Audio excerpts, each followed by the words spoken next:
Hey, so I just finished rereading the book Outliers by Malcolm Gladwell, and it totally changed my understanding of success, and I think it's going to change yours too.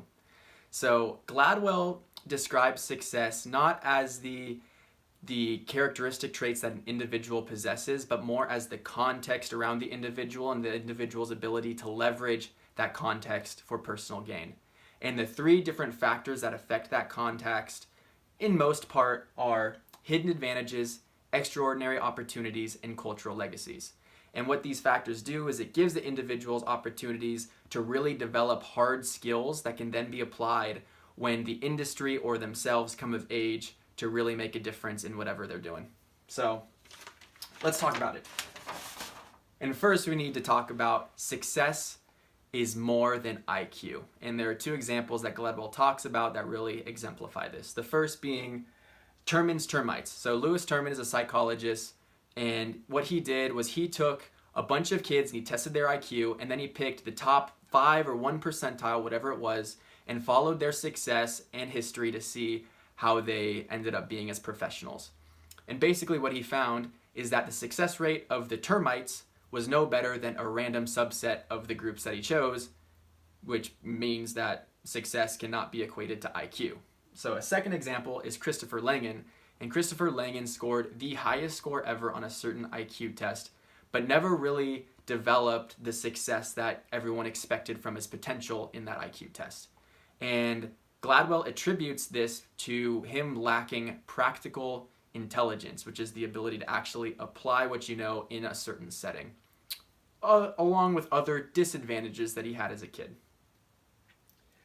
So right, it's most important to talk about the context of success. And there are 3 huge examples that we can all relate to that really exemplify this. The first being Bill Gates and how he was able to lead the personal computer revolution.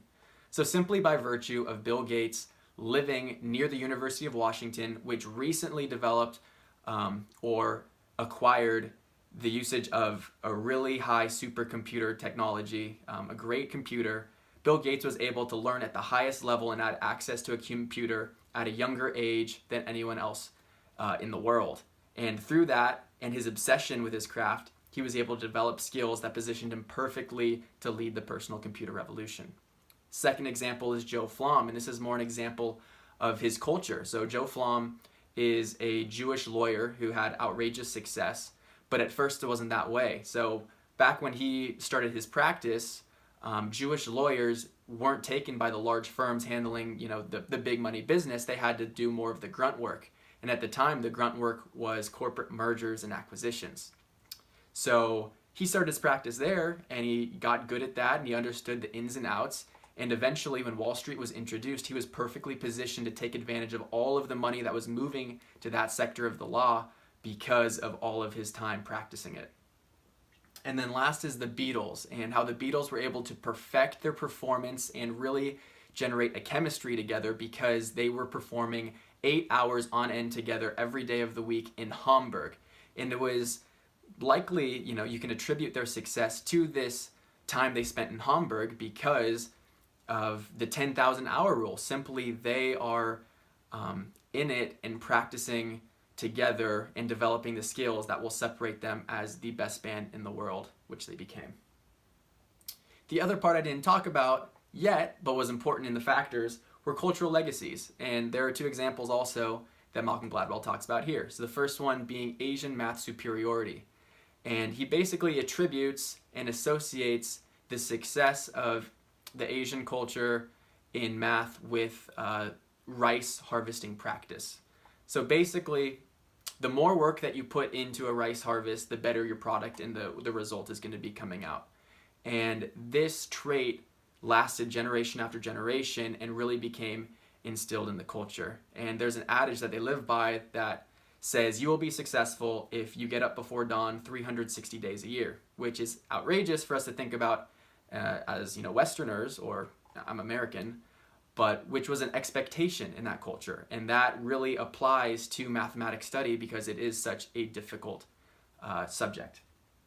And the second example is Korean Airlines, and this is actually a negative example. So their cultural legacy is that they have a large respect for authority. And with this respect of authority comes indifference to speak up and to question an authority figure. So in the cockpit, a pilot may not see something that's going wrong, but the co-pilot does, and usually that error is corrected by communication. But with this cultural legacy, that communication is not corrected because of respect, and instead many accidents ensued in the 1980s because co-pilots weren't speaking up and expressing the concerns that they saw. So that's kind of the core of the book, but I don't want to stop there. I think that there are so many applications that are happening today that we haven't identified yet that we absolutely can leverage for our own personal gain and knowledge. And I actually just wrote a LinkedIn article about 4 of the sectors that I think can be really impacted by using Malcolm Gladwell's principles today. And the 4 factors, or the 4 examples, are touchscreen intuition with kids, and how they can just are crazy good at touchscreen technology, social media content creators, the legalization of marijuana, and this age of American hustle that we live in.